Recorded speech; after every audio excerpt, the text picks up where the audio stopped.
The absurdity is there. The absurdity is there. Whether Flamengo will have the strength to change that, that's a whole different story. But Flamengo, the information we have here now is that Flamengo is in talks to try to improve the situation. Guys, it's absurd. The Flamengo versus Fluminense game is on Saturday afternoon. Flamengo's players are stuck in Cusco. They're stuck at high altitude. Flamengo had a delay. They're only arriving at night. They don't even have 48 hours to recover. For the match against Fluminense, a classic that counts, a fight in the top 4 fighting to catch up with Palmeiras,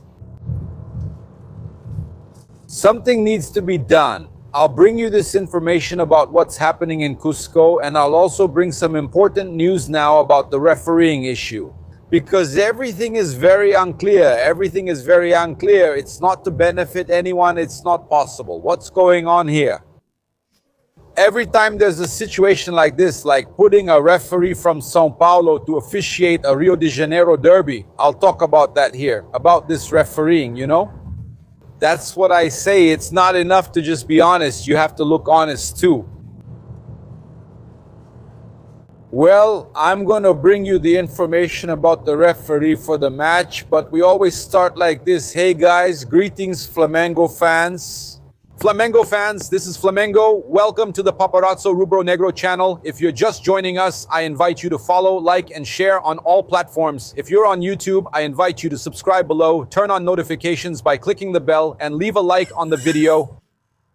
We're here, and remember, you can secure your spot at Flamengo games with Arudo's Caravan, at Maracanã with tickets, and even outside Rio with the full package. And Tinta Feliz, man, Tinta Feliz is here commenting on everything during the trip.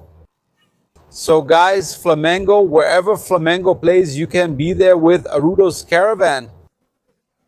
And another thing, I want to remind you that it's really important for you to check out Mais Cabelo and the Mais Slim weight loss program.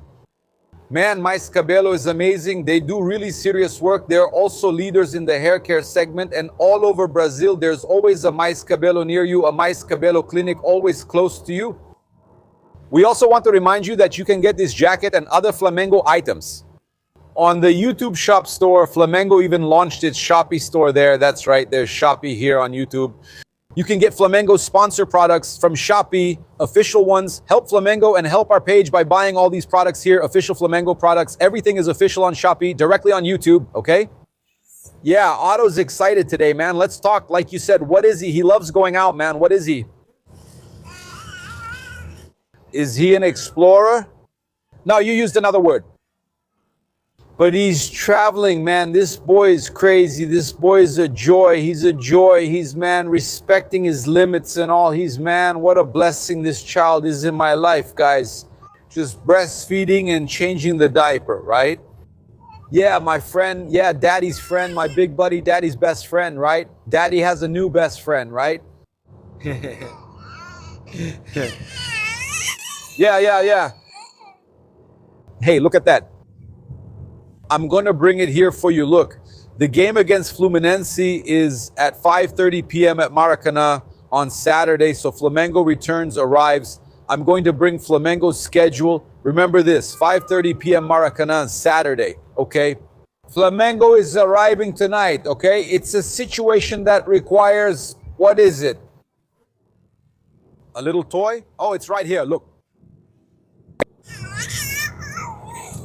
Here, look, it's a situation so that I'm going to, sorry guys, I'll start over then. Look, it's a situation with Flamengo that requires care, right? Because it's wear and tear on the players. They can get hurt, get injured. They don't get the proper rest, right? Look, a logistical change at Flamengo, according to the journalist Angelo Furtado, he was the first to report this information.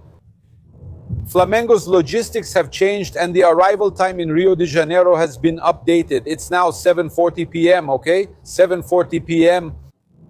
Flamengo's game on Saturday is at 5:30 p.m. Flamengo's players don't even have 48 hours to rest after arriving in Rio.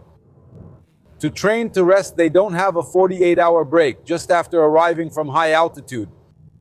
This is inhuman. This is inhuman. The ideal is 72 hours. Oh, but it's after the game. No, but it's not just after the game. There are no overnight flights from Cusco. The CBF has to do this. The CBF has to take this action now to reschedule this game. I believe this will happen. It can't not happen because it's for the well-being of the athletes. The game has to be changed at the very least, okay? To 9:30 p.m. on Sunday. Or 7:30 p.m., 8:30 p.m., but it has to be after 72 hours, at least 72 hours after they arrive in Rio de Janeiro. Okay? They arrive today, Thursday, at 7:30 p.m. By Friday at 7:30 p.m., it'll have been 24 hours. Saturday at 7:30 p.m., 48 hours. Sunday at 7:30 p.m. They just came from high altitude, guys. It's the least you can do, okay? The team will report back at the Ninho do Urubu Training Center on Friday tomorrow at 10:30 a.m. The right thing would be for these guys to have a day off tomorrow to get some rest since they're coming from high altitude. They would train on Saturday and play on Sunday. That would have been the right thing to do, okay? They did a warm-up Sunday morning at Ninho and stayed together from Saturday to Sunday. They also spend time with their families. These guys have families too. This is inhumane. It's unbelievable. Then Flamengo will play on Thursday against... Flamengo only plays again on Thursday against Independiente Medellin. They are totally able to play on Sunday. It's unbelievable that this game is on Saturday. This game being on Saturday is unacceptable. It's a shame, shameful. So here's my suggestion, and I'm even recording this video right now. At any moment, we might have a decision from the CBF changing this. Changing it is the right thing to do. Abel Ferreira has finally been punished. He should have been punished a long time ago. Abel Ferreira should have been punished a long time ago. He keeps making accusations at every press conference, always mentioning refereeing and Flamengo. Yet Leila claims they never discuss anything, right? Leila says they never say anything, right? She says that at Palmeiras they don't complain about refereeing publicly, only through the proper channels. But she herself complained about the Libertadores final recently, right?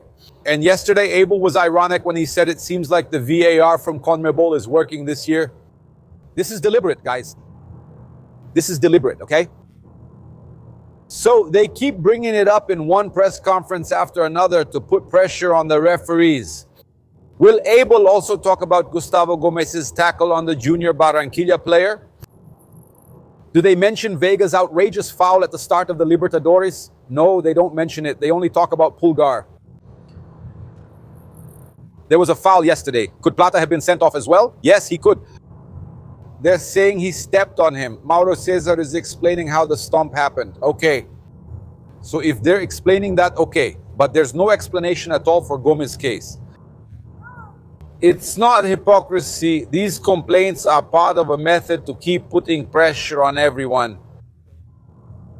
Against Flamengo, against Fluminense. You see that Fluminense had a goal disallowed. Our opponent on Saturday or Sunday, God willing Sunday, Fluminense had a goal disallowed. Palmeiras didn't. Palmeiras' goal wasn't disallowed. Why this difference? Isn't there a standard? And it's important for us to say here that things got tough for Abel Ferreira, and deservedly so, okay? Palmeiras coach got an 8-game suspension from the STJD for 2 send-offs in the Brazilian Championship. The Portuguese coach received 6 games for a red card against São Paulo and 2 for a red card against Fluminense. He has served 2 games and still has 6 remaining. It's worth noting that the decisions can be appealed, and the fans there are applauding. I bet Lila will pull some strings and fix this soon. People say they're definitely going to appeal.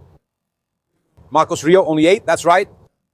But then again, 8 is fine. 8 is a good number.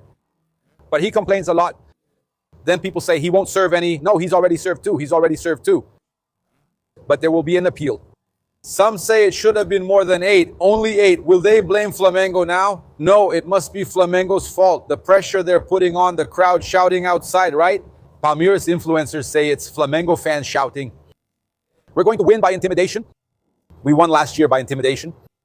Which, by the way, I think is a stupid thing to say. And this year they don't want to let us win by intimidation again. Because we would have won by intimidation. Flamengo supposedly won by intimidation. Danilo got higher than everyone else, headed it in, and that was supposedly by intimidation. Yeah. But Arrascaeta took the corner, Danilo rose for it, headed it in, and that was supposedly by intimidation.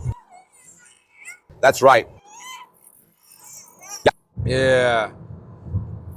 Diego R. Di Costa just sent this in. Look, this guy is responsible for introducing this culture of excessive complaining in soccer. Always rough, rude, and harsh. We've seen everything from him here in Brazil. Not just him, but his staff as well. Same thing. They talk about the system and all that. And how many times have I said that when they talk about Brazil, they do it with prejudice, right? A lot of people even say, oh, xenophobia and so on. I don't know if it goes that far, but they act with prejudice, yes. Talking about Brazil, about Brazilian soccer, right? What? He's unhappy and returns to Portugal, as my wife said. Yeah, people are saying it. Exactly. People are talking here, look, this guy doesn't respect anyone. He's going to blame last year's Libertadores final. He already did. He said it at yesterday's press conference. He keeps blaming. And people are posting here, Carminha in Rio da Brasil, arriving and getting scared. That video, right? Here, look, here, look. What is it? You're not kidding, are you? Look here, look, what is it? Look. Look, look. So, people are posting that clip of Pulgar, right? He's got that look on his face while he's training. You've seen that video, right? This little video here of Pulgar, look. Look, this one. So, that's it, man. People are really saying that things got bad for Abel and that it should have been even more. There should have been more games as punishment, okay? Another important situation for us to bring up here is the refereeing for the game on Saturday or Sunday, right? We don't know if it's going to be... I don't know if it's going to be Saturday or Sunday because Flamengo, what would be right is for the CBF to let Flamengo play on Sunday. Oh, but that would help Flamengo and hurt Fluminense. Hurt what? Fluminense is also coming back from a long trip to Venezuela, right? They're coming back from a long trip to Venezuela. They'll have to play. They'll have to play. So, for example, I think the ideal would be to schedule this game for Sunday, okay? Now, the referee they chose, the one CBF picked, I think it's totally absurd. Why? He's a referee from São Paulo. And we know that having a referee from São Paulo officiate a Rio de Janeiro derby, oh, it's normal, it's normal. But you have Palmeiras leading and Flamengo and Fluminense right there. Flamengo in terms of points dropped, 5 less than Palmeiras. Fluminense is the same thing. So look, guys, I'm not saying here that the referee is going to do something on purpose.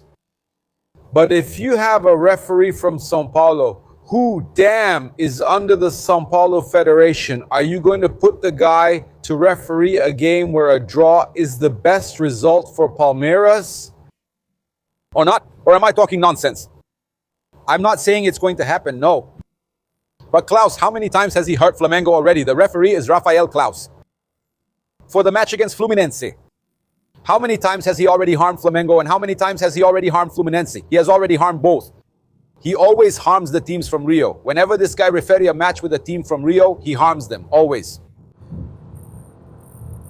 So, I don't get it. Why didn't they put someone from Santa Catarina or Rio Grande do Sul? Why put a referee from São Paulo to officiate a match that directly interests Palmeiras?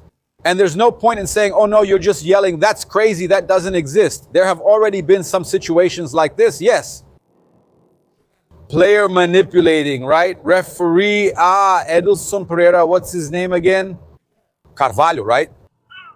That happened during Edilson's time before, so it's nothing new.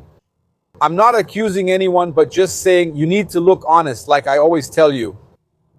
Putting a referee from São Paulo to officiate a game that directly interests a team from São Paulo, where a draw is the best result for them, is a mockery.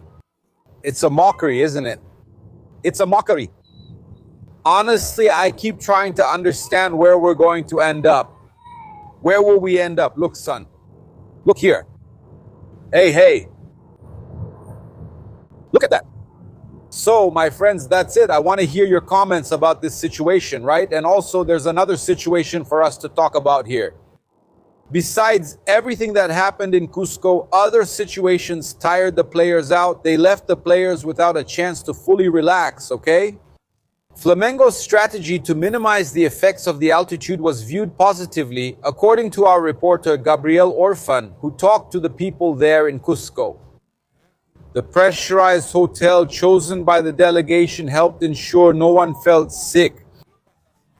There are even reports of members of the coaching staff running more than 10 kilometers on the hotel treadmill despite the altitude. Yeah. As for the athletes, some, like Leo Ferreira, who revealed this in the mixed zone, even used the oxygen cylinder provided in the locker room. The biggest complaint from the players was the lack of hot water in the stadium showers.